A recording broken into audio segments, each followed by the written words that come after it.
नमस्कार साथियों, और आपका स्वागत है मेरे यूट्यूब चैनल वन कर्तव्य और जीवन शैली में।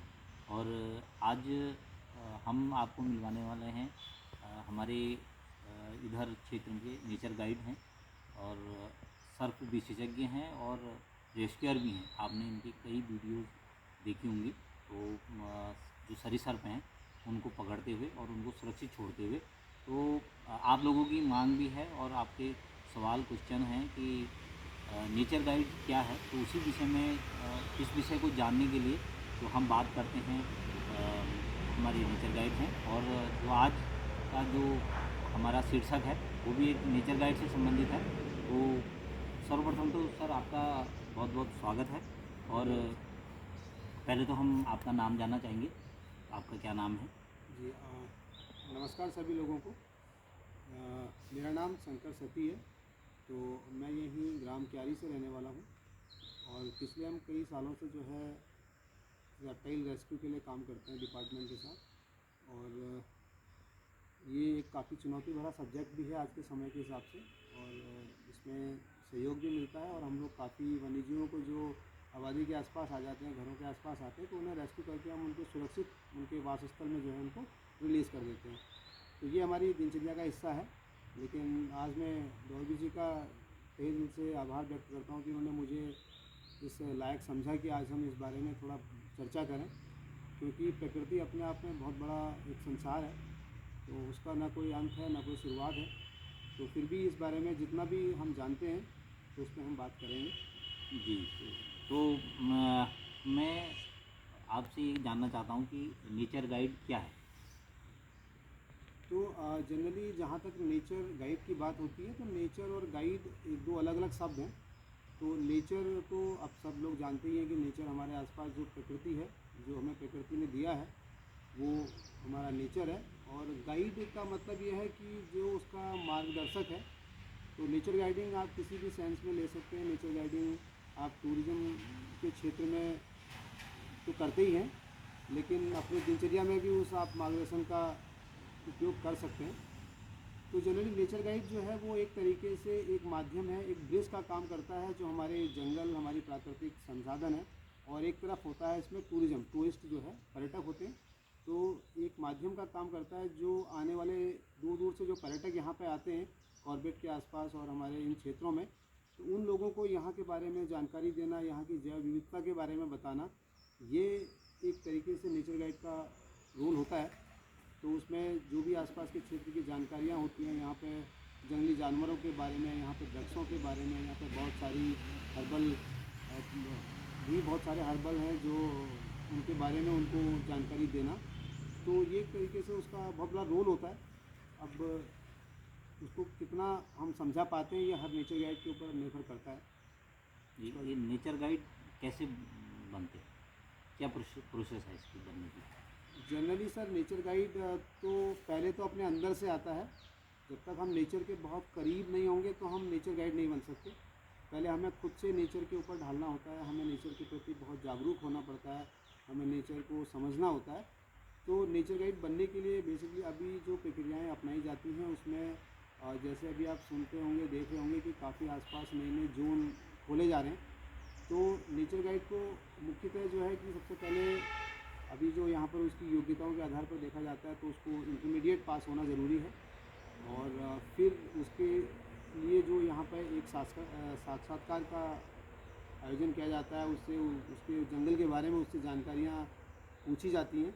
और दूसरे में अभी जो पिछले कुछ वर्षों में जो हुए हैं नेचर गाइड के भर्ती हुई हैं, उसमें तो कई जगह उसको मेरिट के बेसिस पे भी लिया गया है कि जो लोग बहुत अच्छे एक्सपर्ट हैं, जिनमें अच्छा पढ़ा हुआ है, नॉलेजेबल है, उनको लिया जाता है। कई बार इसके एग्ज़ाम भी होते हैं, रिटन एग्ज़ाम होता है, तो उसमें जो लोग उसको क्वालिफाई करते हैं तो उसको वो नेचर गाइड बनने के लिए योग्य माना जाता है। क्या ये सरकारी जॉब है? जी नहीं, ये एक बिल्कुल भी एक तरीके से ये एक सामंजस्य बैठाने वाली बात है कि जिसमें वन विभाग एक तरीके से जिम्मेदारी देता है नेचर गाइड को, जो स्थानीय यहाँ पर लोग हैं, आसपास जंगल से जुड़े हुए लोग हैं। क्योंकि नेचर गाइड का जो रोल है वो एक तरीके से वहाँ पर वन विभाग के साथ तीसरी आँख के रूप में काम करता है। जो वन विभाग के लिए जो नेचर गाइड जिप्सी के साथ जाता है, पर्यटक के साथ जा रहा है, तो उसकी वो जिम्मेदारी होती है कि वो उसको सही ढंग से वहाँ पे सुरक्षित तरीके से वो उसको हैंडल करें। ये कोई सरकारी जॉब नहीं है, एक तरीके से उनको अस्थाई ये जॉब होती है। इसमें कभी कभी ऐसा होता है कई लंबे समय तक आपके पास काम नहीं होता तो आपको पैसे भी नहीं मिलते हैं, इसको पर सफारी आपको पैसे मिलते हैं। तो ये कोई सरकारी जॉब नहीं है, ये आपको जोड़ा जाता है जंगलों से, क्योंकि आप एक तीसरी आँख के रूप में जब काम कर रहे हैं विभाग के और आसपास के क्षेत्रों के रहने वाले लोग हैं, तो आपको उसका एक बेनिफिट मिलना चाहिए। जोड़ने का एक तरीका है विभाग की तरफ से। नेचर गाइड कार्य कैसे करते हैं और ड्यूटी निर्धारण क्या होता है? नेचर गाइड का जनरली अब डिपेंड करता है कि उस जोन में कितनी गाड़ियाँ निर्धारित हैं। अभी जैसे कालाडूंगी वाले जोन की हम बात करते हैं तो यहाँ 36 नेचर गाइडों का सिलेक्शन होना है। अभी उसका 1 दिसंबर को एग्ज़ाम भी है। तो उसमें ये डिपेंड करता है कि उस जोन में कितनी परमिट वो अलाउ करते हैं। माना 30 गाड़ी होंगी तो 30 गाइड एक टाइम में जा सकते हैं। कभी कभी ऐसा होता है कि वहाँ पे 10 गाड़ियाँ ही कटी होंगी, कभी ऐसा होगा कि कोई भी गाड़ी वहाँ नहीं होगी। तो इनकी जो ड्यूटी का निर्धारण है ये आपस में ही इनके फिर नेचर गाइडिंग आपस में डिसाइड करते हैं। इनके जो सीरियल नंबर्स होते हैं उस बेसिस पे ये उस पर रूटीन के हिसाब से आना जाना करते हैं। तो ये नेचर गाइड के क्या कर्तव्य हैं? ये बहुत बड़ा सब्जेक्ट है और बहुत अच्छा पॉइंट भी है, क्योंकि नेचर गाइड ऐसा नहीं है कि हमने स्थानीय लोगों को रोज़गार देने के लिए यहाँ पे वन विभाग के द्वारा इनको जोड़ा गया है, लेकिन इनकी जो ड्यूटीज़ हैं वो बहुत ज़्यादा रोल प्ले करती हैं हमारे फॉरेस्ट के हिसाब से। कि पर्यटकों को बेसिकली अब जब आप जंगल में ले जा रहे हैं तो उनके द्वारा कोई वहाँ पे अनियमितता ही ना हो, है ना। पर्यटक को आपको गाड़ी से उतरने नहीं देना है, शोरगुल नहीं करना है, जानवरों को फीडिंग नहीं करना है, वहाँ पे कूड़ा कचरा नहीं फैलाना है और पर्यटकों को शांत रखना है, जानवरों को किसी तरीके की तकलीफ़ ना हो। क्योंकि सफारी इसलिए नहीं होती कि हम जानवरों को डिस्टर्ब कर रहे हैं, वो एक अर्निंग का सोर्स भी है, तो वो कहीं ना कहीं कंजर्वेशन का एक रोल भी प्ले करता है। तो इसमें बहुत अहम रोल इसमें देखा जाता है नेचर गाइड का। इस तरीके से वन विभाग नेचर गाइड के लिए क्या और कुछ और सुझाव आपके हों तो क्या कर सकता है? मुझे ऐसा लगता है कि नेचर गाइड के अगर सुझाव के बारे में बात करें वन विभाग को और क्या कर सकता है इसमें, तो जनरली ये बहुत अच्छी बात होती है। अगर कोई पर्यटक यहाँ पे आ रहा है और वो बहुत अच्छा एक्सपीरियंस अगर यहाँ से लेके जा रहा है तो उस क्षेत्र की एक अलग से पहचान बन जाती है।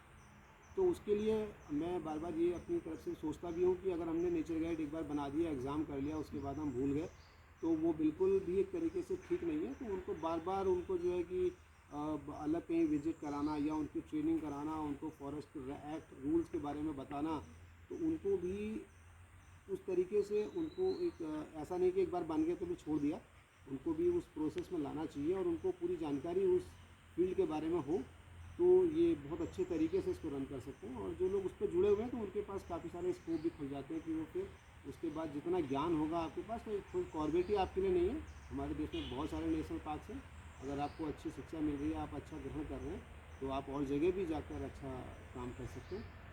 जैसे हमारे युवा हैं और आजकल बेरोजगारी भी बहुत है, और तो इन युवाओं के लिए क्या संदेश हो सकता है? नेचर गाइड बनना क्या है उनके लिए अच्छा रहेगा, क्या रहेगा, ये ज़रा सा प्रकाश डालीजिए इस पर। मुझे ऐसा लगता है कि आज नेचर गाइडिंग का जब नाम आता है कि कहीं नया जोन खुल रहा है, नेचर गाइड की भर्ती होने वाली है, तो जनरली यहाँ पे ये देखा जाता है कि ज़्यादातर हर लोग उसी की तरफ भाग रहे हैं। बीच में मैं कहीं पढ़ भी रहा था इस बात को कि कहीं बीएससी किए हुए लोग या बीएड किए हुए लोग भी इस गाइडिंग के पीछे आ रहे हैं।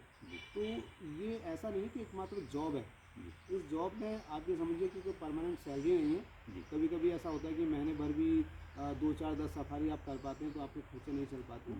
तो इसमें वही है कि या तो आप उतना नेचर के प्रति बहुत प्रेम करते हो, क्योंकि बीएससी करने वाला बच्चा या फिर बीएड किया हुआ बच्चा अगर इस फील्ड में आता है तो मेरे ख्याल से वो उसके एक तरीके से उसके लिए वो फील्ड उपयुक्त नहीं होगा, क्योंकि उसकी दिशाएं कुछ और हैं। वो बहुत अच्छी पढ़ाई कर रहा है, उसके पास स्कोप और भी है। नेचर गाइडिंग एकमात्र उसका एक जगह नहीं हो सकती है। लेकिन इसके लिए वही है कि जब तक मेरी बहुत ज़्यादा उसमें रुचि ना हो और मैं जंगल के संरक्षण में योगदान न दूँ। कई बार ऐसा भी है कि नेचर गाइड होने का मतलब ये है कि जंगल में आपको कोई इलीगल एक्टिविटीज़ करता हुआ कोई मिलता है, या आपको जंगल कभी फायर होती है, कोई चीज़ें होती हैं जो वन पे हमारे कई बार ऐसी विपदाएँ आती हैं, तो उस समय भी अगर आप उसके लिए तत्पर हैं तो उन लोगों के लिए ये सब्जेक्ट, ये नेचर गाइड बहुत अच्छा है। अदरवाइज़ आप सिर्फ अगर इसको देखने के लिए मैंने जाके पैसे कमाने, तो मैं सोचता हूँ कि ऐसे लोगों को फिर यहाँ अप्लाई नहीं करना चाहिए, जो वाकई जो रियली उस फील्ड में काम करना चाहते हैं, वन विभाग की तीसरी आंख बनना चाहते हैं, सहयोग करना चाहते हैं। तो वो लोगों को इसमें ज़रूर पार्टिसिपेट करना चाहिए, और तभी जो एक मकसद है इसमें नेचर गाइड के तौर पे जोड़ने का, जी। वो तभी सफल हो सकता है। और लड़कियों के लिए, महिलाओं के लिए कैसी ये जो जॉब है? महिलाओं के लिए थोड़ा सा चैलेंजिंग तो है, लेकिन आज सरकार भी कहती है कि महिलाओं को आगे लाओ, प्राथमिकता दो, लेकिन इसमें कई बार कुछ चैलेंजेस भी हो जाते हैं, क्योंकि कई बार ऐसी स्थिति परिस्थिति होती है कि सुबह बहुत अर्ली उठ के आपको गेट पर पहुंचना होता है। जी। फिर फैमिली जो बच्चे वाले हैं उनके लिए तो बहुत बड़ा चैलेंज होता है, जी। और फिर आप कैसे जा रहे हैं, आपके पास साधन है कि नहीं है, फिर आप कितनी दूर आप गेट से आपका घर है, तो ये सब चीज़ें काउंट करती हैं। लेकिन अब ठीक है, आप बहुत एजुकेटेड हैं, पढ़े लिखे हैं, आपको करना है फील्ड में काम, तो आपको थोड़ा सा उतना फिर आपको एक्टिव भी रहना पड़ेगा। आप बहुत ज़्यादा अगर सोचें कि हम ग्रामीण क्षेत्रों से हम जाके जॉब कर लेंगे, तो वो एकदम से वो आप उतना अपने आप को तराश नहीं पाएंगे, जब तक कि आप उतने एक्टिव ना हो, आपको उतना ज़्यादा ज्ञान ना हो, और तभी तक आप इसमें सफल हो पाएंगे जब आपको लगता है कि हाँ मैं बिल्कुल। कई बार ऐसे टूरिस्ट भी आते हैं कि आपको जवाब देना भारी पड़ता है। कई बार ऐसे जो मैं देखा कई बार कि यहाँ पे जो हमारे हरियाणा की तरफ से लोग आते हैं, तो उनकी भाषा कुछ और होती है ना, जी। जी। तो उन सब चीज़ों को बड़ा माइंड करना पड़ता है। लेकिन अब ये है कि आपको पहले अपने माइंड को उतना सेटअप करना पड़ेगा, तब ठीक है आगे आना, इसमें तो बुराई नहीं है। महिलाओं का योगदान भी होना ज़रूरी है। कई बार फीमेल मतलब बच्चे, ऐसे छोटे बच्चे आते हैं, या कोई फीमेल मतलब कोई फैमिली होती है जिसमें लेडीज़ होती है, तो वो लेडीज़ गाइड होने पर अपने आप को सेफ भी फील करते हैं, जी। तो वो अच्छा है। लेकिन उसके लिए फिर आपको थोड़ा सा और उसके बारे में सोचना पड़ेगा। एकदम से आप कदम डालेंगे तो वो थोड़ा सा आपको कहने की फिर वो डिसीजन मेकिंग में कहने की आपको जी। नुकसान भी हो सकता है। आने वाले दिनों में वन विभाग लगातार वनों को रोजगारपरक बना रहा है, और रोजगारपरक बना रहा है, और वो एक मानव वन्यजीव संघर्ष की रोकथाम के लिए भी कार्य करना चाह रहा है।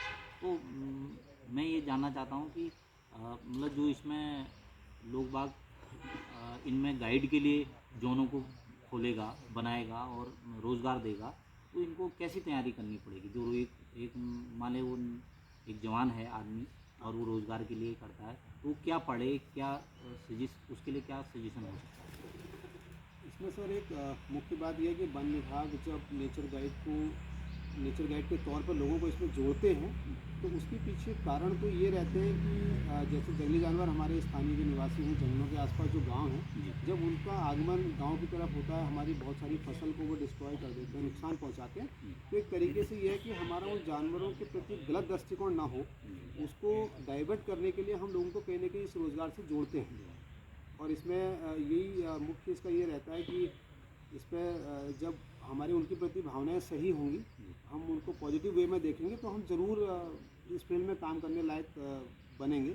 और इसकी तैयारियां तो यही है कि जैसे मैंने बताया आपको कि एक तो आपको पहले उनके प्रति बहुत ज़्यादा अच्छी भावनाएं रखनी पड़ेंगी। हम उनको गलत तरीके से ना देखें। जानवरों का कहीं पर अगर आपको लगता है कि कोई कोचिंग हो रही है, या कहीं पर उनको कोई नुकसान पहुंचा रहा है, कोई मार रहा है, या उनके साथ कॉपरेट करने वाली बात है, वो आपको पहले उसमें अपने आप में जहन में लानी पड़ेगी। जब तक आपको उनके प्रति प्यार नहीं जागेगा, तब तक आप जंगल में जाके उनसे फिर आपको, अगर आप ही को इंटरेस्ट नहीं होगा, तो आप पुलिस को क्या इंटरेस्ट दिखाएंगे? तो इसलिए जितना ज़्यादा आप उनके प्रति जागरूक होंगे, उनके बारे में सोचेंगे, जानेंगे, तो आपके लिए अच्छा स्कोप बन सकता है ये नेचर गाइडिंग में। तो यही तैयारियाँ आपको जो है इसमें करनी पड़ेंगी। तो कुछ और आप जो इस मेरे द्वारा कही गई है, और इससे ज़्यादा कुछ और कहना चाहते हो आप युवाओं के लिए, और कि ये फील्ड आपके लिए बेहतर साबित होगा, तो कुछ रह गया तो आप कुछ और कहना चाहते हैं तो बता सकते हैं। हाँ, एक छोटी सी बात हम इसमें कर सकते हैं कि जैसे मुझे लगता है कि अब जंगल हमारे बहुत धीरे धीरे कम होते जा रहे हैं, जंगलों का दोहन भी हो रहा है, अतिक्रमण भी हो रहा है ना। तो कई जगह क्या है कि एक समस्या विकराल रूप लेने वाली है, जब तक स्थानीय लोग इससे नहीं जुड़ेंगे। क्योंकि बाहर के आप देख रहे हैं सर, बहुत ज़्यादा यहाँ ज़मीनें बिक रही हैं, टूरिज़्म हो रहा है, बाहर के लोग आ रहे हैं, अलग अलग तरीके की एक्टिविटीज़ हो रही है, तो कहीं ना कहीं हम उससे प्रभावित तो हो रहे हैं। तो हमारे लिए वो ज़मीन बेच के जाना, यहाँ से दूर चले जाना, तो वो ठीक नहीं है, क्योंकि यहाँ पे हम पले बड़े हैं, हमारे बाप दादा यहीं पर रहे हैं, तो हमें उससे जुड़ना चाहिए, बहुत ज़रूरी है। लेकिन हम किस वे में जुड़ रहे हैं, हम कितना उसके प्रति सार्थक हैं, हम उसको कितना समझ पा रहे हैं, वो हमारे लिए बहुत ज़रूरी है। और इस पर जुड़ना तो बहुत, मैं कहता हूँ कि जितनी ज़्यादा एक अच्छी टीम होगी, तो वो ज़्यादा अच्छा एक रिस्पॉन्स निकल के आएगा। हम उस पर पर्यटन पर कंट्रोल भी कर पाएंगे, और हम यहाँ पे स्थानीय रोज़गारों को बढ़ा भी पाएंगे। जैसे कि आप पौलगढ़ कंजर्वेशन रिजर्व में देखते होंगे, पौलगढ़ प्रकृति प्रहरी करके एक बहुत पहले एक ग्रुप बना था, तो वहाँ पे आज काफ़ी सारे लोग सीतावनी में काम भी करते हैं। मतलब टाइम टाइम पे विभाग के साथ मिलके कहीं पे प्लांटेशन करना हो, या कहीं पे कोई लैंटाना उन्मूलन करना हो तो उसमें सहयोग भी करते हैं। जी। कई बार ऐसी इलीगल एक्टिविटी देखते हैं कि जंगल में मिलती है तो वो तुरंत से विभाग को अवगत भी कराते हैं। जी। तो ये इस तरीके से अगर ये सब लोगों का ऐसा रुझान है जो वाकई काम करना चाहते हैं, उनके लिए मैं समझता हूँ कि बहुत अच्छा फील्ड है, आना चाहिए आगे। तभी हम आने वाली पीढ़ी को कोई मैसेज भी दे पाएंगे कि भैया पता लग रहा है 50 साल के बाद ऐसा समय आ गया कि यहाँ पे सब कुछ तो बिक गया, लोकल यहाँ पे कोई नहीं है। जी। जी। तो जो लोग बचे होंगे वो पीढ़ी उस टाइम ये ना सोचे कि यार उस टाइम उन लोगों ने क्या किया हमारे जी। लिए, जो आज हम बिल्कुल एक तरीके से हमारी भी यहाँ कोई वैल्यू नहीं है। जी। तो इसलिए ज़रूरी है ये सब, इसमें आना भी।